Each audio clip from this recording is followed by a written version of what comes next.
Good evening, everyone, and thanks for joining us for another episode of Topic UFO. Tonight, we are going to be talking to Chase Kloetzke. Chase has done a plethora of different things within the UFO community. She's been in the DOD. She's been in MUFON, Star Team Director.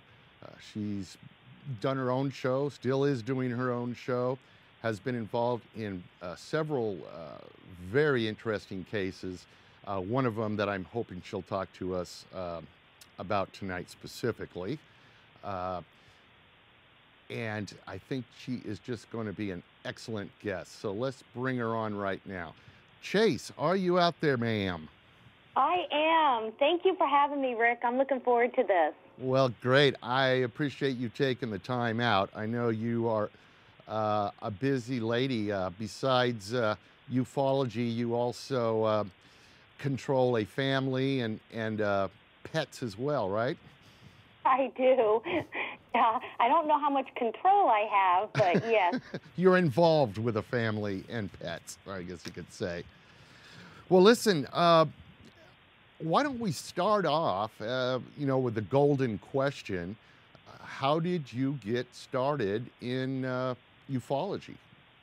It probably started, I was 16 years old, and I was home from school with strep throat, and my stepmother brought in a book that she had just finished, and she loved it, and thought that I should read it, and it was Chariots of the Gods by Eric von Daniken, and that really started a big interest into UFOs. And of course, once I graduated high school, in Rhode Island, there's a lot of paranormal groups, and it was just something I gradually grew into. But UFOs have always stayed my forte and my main focus. So when you read Chariots of the Gods, were you an automatic believer, or did it just open your mind a little bit, or can you remember that? I think it more opened my mind. And to me, a lot of his questions they just made so much more sense to me than just, swallowing everything without asking. So, that's when the questions would come out. What if there is life on other planets? What if they really are coming here? What if what Betty and Barney Hill said is absolutely true and did happen? Mm-hmm. And, of course, that just led into, full-fledged investigator and so on. So at some point, I believe mid-90s is when you got involved in MUFON? Yes, I joined them in 1996. I think it was 94, but I still have the first MUFON card that I ever received, and it said I was a field investigator trainee. They were made on a typewriter and personally hand-signed by Walt Andros. So I have that. Yes, to me, it's quite a keepsake. That might be a collector's item someday, Probably, except the picture on it, of course, you had to put your own picture on and have them laminated yourself, which I did because I was so proud of it. But my hair was the size of Texas. Oh, my God. Well, you can't dwell on that. We all looked different back then. I had hair at one time, so, So, when you got involved in MUFON, where did the story go from there? I mean, did you automatically get involved in cases? How did that MUFON career work out, or how did it progress? Well, it progressed kind of slowly at first, and it really depends on back then, and I do believe it's the same today, on what state you live in and how active the state director is, and, is it a fully activated state? There's leadership in the state. And being married to an active duty service member, we moved around a lot. So for most of that, I was a journal subscriber, even though I was a field investigator. Most of the time, I wouldn't hear from a state director, or the state didn't have one. So I was kind of floundering around on my own, which is how I got into paranormal investigations. But I never gave up the field investigations, and of course we move every couple of years. So I would end up in a state that was really active, and I would get to get I would get the cases and get to go out in the field, and I loved it. I loved being a MUFON member, just loved it. And it was probably just a few years after that, I think I did the math, I was with them for 18 years. And, yeah, and so, but basically I did eventually work my way up, kind of from a field investigator, which is the most important and prestigious title in MUFON. It's their heart and soul, obviously. You know, but then I jumped up and put my application in for Star Team Manager, and I did it, Rick, because I wanted them to know that I was available to put more time in and to give them more dedication and do more cases. I didn't think I had a chance in Hades of getting the Star Team position, but I did. It was appointed by the board of directors at that time. It wasn't just handed out. And it was through an application and vote process. And I was very honored. It was the best job I ever had. To this day, I loved being the Star Team Manager. It also came with a title of Deputy Director of Investigations. That, whatever, that was kind of, you know, more for the authority, but Star Team Manager, friggin' rock. Now, just so people that don't know a lot about MUFON, the Star Team is really the group that gets the real interesting cases, right? If there's been physical evidence or something like that, it's supposed to go to the Star Team, correct? Well, they're supposed to be the most experienced investigators, and with that, you get the Category 3s, which are any case that offers a chance of physical evidence, trace evidence, biological entities. They're your more complicated cases. So the Star Team was really developed. You know, there was a Star Team before the one I did, which involved Bigelow, and, you know, they got paid, and it was this big debacle. I was the one that came in after that whole mess, and, you know, our Star Team really just took the most experienced, and we went after those big cases. You've got to have experience in forensics and evidence collection to properly gather some of these cases we were getting, and they're coming in. MUFON takes in about 900 reports a month on an average.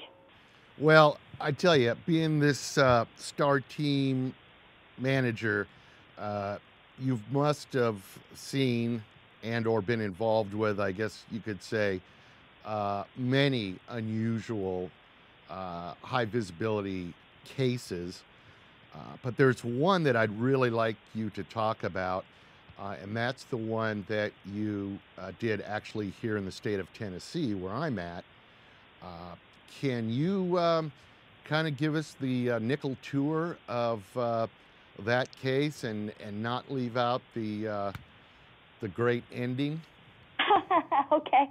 Well, that one actually started out as a light in the skies case, and it's why I would always tell investigators, don't roll your eyes at these guys. They're not useless. There's a lot of information that can be learned from lights in the sky. And it started out that way. And I know we don't have a whole lot of time, so there may be some details that I leave out. But basically, the witness was, you know, in contact with me for a couple of weeks. This was during the time of the big 1,000-year flood that Tennessee experienced from Nashville to Memphis. We were part of that. Half our living condition was under 6 to 8 feet of water.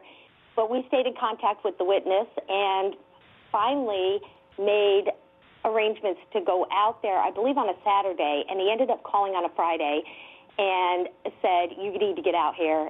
He says, those 3 lights are back, you know, the triangle. And I had my go bag and out the door in 15 minutes. It was crazy. You know, it was just so fast. And I picked up a secondary investigator, and we were on our way to this location. And sure enough, when we got there, we were not in the driveway more than just a few minutes. And he walked us over and showed us, you know, we're kind of getting the landscape and the big view. And he goes, well, there they are now. And sure enough, you know, it's one of those things where the secondary investigator and I are looking up and we're waiting to point out the, you know, FAA lighting and, you know, or a tower or, wow, it's not moving but because it's Venus, anything. Oh, that's a satellite. Let me show you, you know. So, and we couldn't do that. And we're kind of scratching our head at this point like, oh, my gosh, what is that? Because satellites don't make right-angle turns and they don't stop, you know, in the sky down to a tree line and then zip diagonal. So it's like, what are we doing here? And now when you saw those, when you saw the lights for the first time, what type of elevation do you think they were it was at? like a flying airplane. Okay. It is definitely that high. They weren't close. They weren't, it was definitely a normal flight height. Okay. Honestly, but what was so strange is it didn't matter where you looked. At this point, the witness said, hey, I got this big field out here. Let's go down there. You have a big panoramic view. There's no trees around, so you can see. And we kind of go through the woods. We're down this long dirt road, and it opens up to this, 100-acre cornfield. Well, the corn is only 4 to 5 inches tall, so it's pliable, so we can still drive and get out there. And we're standing in the middle of this, and, you're watching these 3 or 4 lights over here, and they're all, coming together, converging and spreading out apart and doing little maneuvers. We kind of call it like they're dancing. Mm-hmm. If you get bored of that, turn to your left because there's 5 or 6 over here, or look straight ahead, and you can see 4 or 5 over there. It was insane. And then all of a sudden he says, oh, my gosh, that's what I want you guys to see. Here it comes. And sure enough, here comes this light. And then you see 2, and then you see 3, and it's getting closer, and I'm getting excited. I mean, both the secondary and I are, looking at each other, and we're about ready to jump out of our skin. We're so happy because we see an outline of a triangle. Oh. This triangle, just slow, silent, huge, flies directly over this cornfield, right over our heads. I'm strapping pictures. I have all this equipment out there, Rick. All of it fails. I can't get a picture. Everything's just done. It's like a tri-field meter. It's not registering. It won't even turn on. It's dead. I'm freaking out. I remember saying, I'm going to throw this effing camera across this. I'm so frustrated. And we watch it leave. And I thought we had battery drain, which is commonly reported in UFO cases around, objects, mm-hmm. UFO. And all of a sudden, everything turned on. It didn't drain our batteries at all. It just froze our equipment. So it was a temporary yes. pulse of some sort that caused the electronics not to work. Absolutely, but we were excited. We were so excited. And, of course, now, the witness is excited because he's not crazy. He now has, witnesses, investigators that saw what he's been seeing. And we don't have any reason to lie for him. Like he could say to his wife, did you see that? Oh, yes, honey, I did. You're okay. You're not going insane, yeah. We had no motive for that.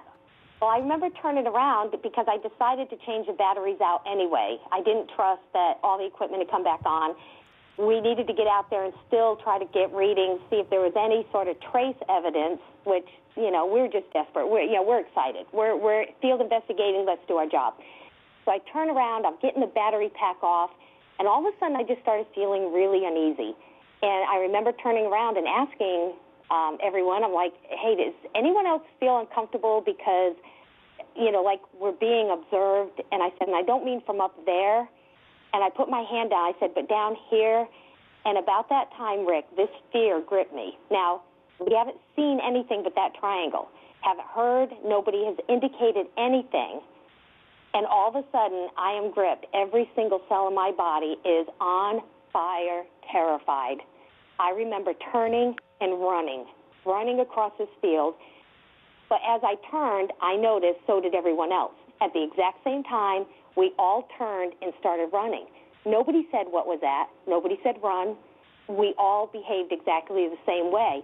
And I found that odd, even in that state. But we're running, and we're hauling. Running so fast, and all of a sudden the witness was a few steps in front of me. He stops. I hit him so hard running through this dark cornfield, and he had a flashlight, and he said, what the F was that? And he takes his hand with that flashlight, and he swings back, and it lands directly on this little being out there about 3.5 foot tall. And I remember being so stunned because it was so close. And how to get here? And it's like 1,000 questions went through my mind in a nanosecond because we only laid eyes on that being for 1 second. 1/1002. In just that time, that's how long that flashlight was on that being, and we were off again running. We weren't afraid of the being. We were already terrified and getting out of there before we even saw that thing. But it didn't matter. Now, imagine being a UFO investigator since 1994, and in 2010 is the first time you ever see anything that you're like, oh my gosh, I'm seeing something that I do believe is not ours in any way, shape, or form, and you're running. I'm not a runner. I'm like, what is going on? We were terrified. We all jump in this truck. We leave this field where we left so fast. He caught air. We were airborne leaving that field. We get up to his driveway. Everybody piles out. We're kind of looking at each other, and it's like, I think it was me that the first one, I just kind of started giggling. Was that? It was just kind of crazy. And at this point, I'm starting to feel better. I'm not feeling that pain. So I'm realizing something happened to us out in that field. Why did we run? What's going on? And then all of a sudden I got nervous. Rick, I'm like, oh my gosh. And I picked up my phone, like, what time is it? And I looked down, and sure enough, it's exactly when it should have been. And the relief must have been clear on my face because I was so relieved. Because it just hit me, like, have we lost time? Is this what that means? Because it was kind of confusing. Why did we run? What was going on out there? And what the hell was that we saw? It's all going through your mind. Well, after the secondary's on the phone trying to call the state director, she's got him on the phone, and the witness comes up. And, Rick, at this point, I realized how important it was for him to not only have objective witnesses. We didn't have a motive to pat him on the head and say, yes, you saw that. But what he considered professionals. And he was so relieved. He comes up to me. He's on one knee. He's breaking down. And he says, Chase, you saw that, right? You saw that. Didn't you see that? And I said, yes. And then he says, what do they want? He didn't say it.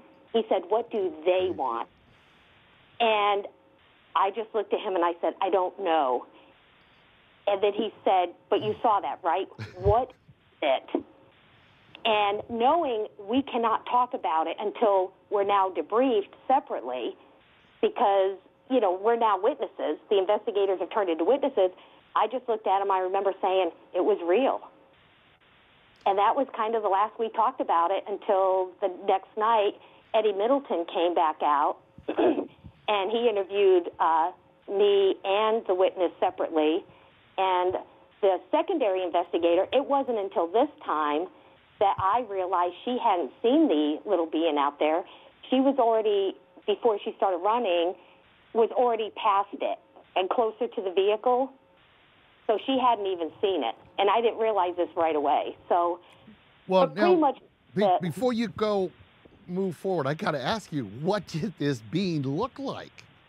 The first thing that struck me was how frail and twig-like the legs were. In fact, I was so focused on those legs because I've never seen anything like it. I was surprised because there's no way these little twigs could hold up that body. That's. I know it sounds crazy, but that's just what I remember. And it was so shocking because the second thing I remember thinking was, oh, my God, this is not that cute little Roswell thing. That's exactly what went through my head. This is not that cute little Roswell.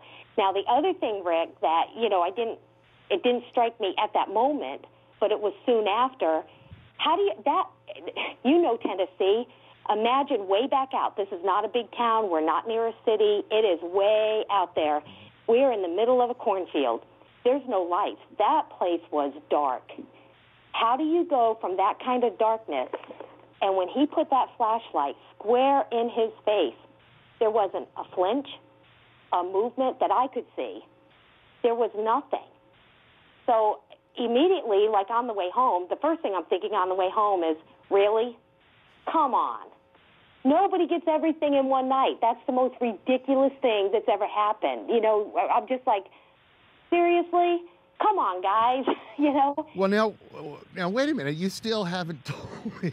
I want to know what this thing looked like. So it had these stick legs. Now, did it have the barrel chest that they describe? What did the face look like? Did you get a glimpse of the face? Yes. And the neck was really thin. You know, almost everything was very reminiscent of what we know as a classic gray. Okay. You know, the hands are a little longer. I don't remember seeing how many fingers it had. I just remember them being a little longer. The legs, I believe, were so thin because of the way the flashlight hit it. And I don't know that for sure. I'm just, you know, as a hypothesis at this point, it's just educated that it just couldn't have stood. They were so twig-like. So I'm just assuming the flashlight hitting it shadowed most of them. But it was still tiny little legs. And the neck was little. I didn't see any kind of zipper, collars, anything to indicate male or female, clothing, nothing like that. The face, however, was very reminiscent of the gray. It just didn't have those big black almond wraparound eyes. They weren't that big. They were almost like that, but they were more human size.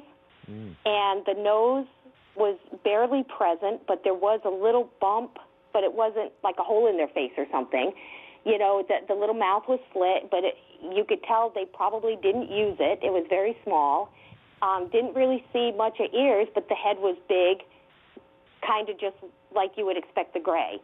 I guess what hit me were the eyes. I just didn't see that, you know, those big eyes from the gray alien. Couldn't tell you what color it was. And honestly, Rick, to this day, I don't call it an alien because I'm not sure what that thing was. So, but you're fairly confident that this was not some type of, you know, known animal. Oh, yes. It wasn't anything I've ever seen on Earth or, no, nothing like that. But was it a machine? Because it didn't flinch. It just didn't make sense. The other thing was nobody heard it coming up. We were back in that cornfield 30 minutes after we left. No way I was staying out of there. I'm still scratching my head like, why'd I run? Like, that's crazy. Who does that? And well, that's what I was going to ask. Looking back, do you wish you would have not ran? We had no control. I'll be completely honest with you, and that if you knew me personally, you'd know that is everything against me is just telling you I have no control. It's almost embarrassing to tell you that. I honestly feel like I don't know if the being was doing it, if the triangle did it, if the being was trying to contact us to warn us. I don't know what was going on. All I know is that terror was put upon all of us. We acted hive-minded. We were supposed to get out of that cornfield. For whatever reason, if we were going to be harmed, we were being saved, I have no idea. All I can tell you is that the fear generated would probably have been the only thing to get me out of there. You know, I would have heard a noise. I have to tell you, the witness had a big old shotgun sitting right in the back of that truck. This is a guy, he grew up in this area. He's been there all his life. 1 mile was the house he grew up in. This is the cornfield he and his family had, you know, his whole life had farmed. And he had a big shotgun. And when he pulled it out, you know, because it's just me and another female investigator, and we're thinking, dude, he kind of looked, he goes, I'm not a serial killer. I'm not out here to hurt you, girl. We have coyotes out here. This is a guy who brought a shotgun in case we were bothered by coyotes. Again, not a man to run. This man wasn't prepared to run from anything. He had a shotgun to shoot a coyote. Well, listen, let me take you back even just a little further. When the original witness says, oh, here it comes, and the triangle came down and came over you, how low would you say it was? Or how high in the air would you say it was when it came over you? Right. It was, again, about the same level as a low-flying plane. That, I'll be very, very honest with you, because I am with everyone. That was about the only thing that we disagreed, the three of us. Does that make sense? Yeah. So people saw it at different levels, or thought they saw it at different levels? Yes, because I'll be the first one to admit I couldn't tell you a plane is at 30,000 feet, 20,000 feet. I have no clue. It's very hard to do, yeah, especially at night. Yes, and that was the problem. The secondary witness she thought it was about 30,000 feet, admitted the same thing I did, which is really not good at it. I said it was more 15 to 20,000 feet, and the witness said right between us. So somewhere between there. What I like to say now is, because we never could figure out even, as we, put our hand out and, did all the standard stuff, it came out to be about 18 to 20,000 feet. So now, and what was the configuration of the triangle? Did it did it have 3 white lights and then a red light in the middle, or was it different? Yes, that was exactly it. And the red light wasn't exactly in the middle, but close to the middle. But once it got over, as you could tell, it wasn't like smack dab in the middle. And it wasn't blinking. None of the lights were strobing or anything. It was just a silent, forward-moving, absolutely perfect. And if you've ever seen what we call the triangles that are going through, it's not like you've ever seen anything go through the air before. It's different. It's hard to explain unless you've seen it. The way they travel, is this where they kind of like jerk through the air, or no? Absolutely not. Be more smooth, and it was. Yeah, it's really hard to describe, and it just never slowed down, never sped up. It just glided through the air and the atmosphere, and it just went over us. But like I said, completely silent. And of course the speculation is that it's most likely advanced military technology because, these are also not crafts that have ever been witnessed shooting up or making a right angle. So we have technology that can go forward and advance at, kind of that banking. So, and those are kind of the maneuvers of these vehicles as reports come in. So who knows? All I know is we told the truth on exactly what happened. Was the alien government? Well, exactly. Then you become the STAR team manager, and you have to stand up in front of everybody and tell the truth and say you ran like a little girl. But you have to be honest, and you have to come out and say exactly what happened. And and we did a good job on that investigation. We went back, we couldn't find prints, we couldn't find anything. So, hence the theory of the hologram, because how did it get there? We didn't see any way it could have even come up to us because, Rick, when we saw it, it was 6 feet from us. 6 feet away. 6 feet. Yes. Not, my husband's taller than that. Well, and you said at that time of the year, the corn was only 4 or 5 inches tall. So, I mean, there was nothing to block it. Exactly. The view, right? Yes, and let's not forget it was right after the flood, and that was something I put in the report because it was very, very, very important. That flood, I mean, there was so much mud and everything out there because the flood had just receded, and the ground was so saturated. Wow. There wasn't a print out there. I mean, you could see us all over the place. You could even tell the difference of when we walked out there or walked back to the truck to when we ran. And that's how easy it was to get a print. It was crazy, and there was nothing. So, well, I just envy people like you. That's even though it was probably scary as hell, I still envy you because, like you say, how many people get to see everything in one night? But it gave me more questions. It hasn't solved anything because when you see it's so unbelievable, now my questions are, was it a government experiment? I mean, let's face it, they knew we were coming out there. It's just all these things, and you have to maintain some objectivity. I can't say because I saw this triangle, yep, I saw a UFO. Well, you did. You saw a UFO. It was an unidentified flying object, right? Right, but at the same time, what I was going to say is I can't say I saw a UFO from Pleiades or... Right, exactly. Exactly. I can tell you that what we saw, I don't believe in any way, shape, or form came from this technology we have as humans. We just don't. I don't believe it. The little being, I don't know what the hell that was doing, but the stuff we saw that night was exactly why we have ufology. Yep. It's unbelievable that we have control over that kind of technology. It's not happening. That's why we have a field. That's what those things... But seeing those things have just raised 100 more questions than I had going in. Well, I tell you, I know, roughly where this case happened, and I know for a fact that activity continues in that area. Yes, it does. It's a hot spot for sure. Absolutely, absolutely. And man, I wish I lived a little closer, but I don't. Well, listen, thank you so much for telling us that case, about that case, because it truly is an amazing case.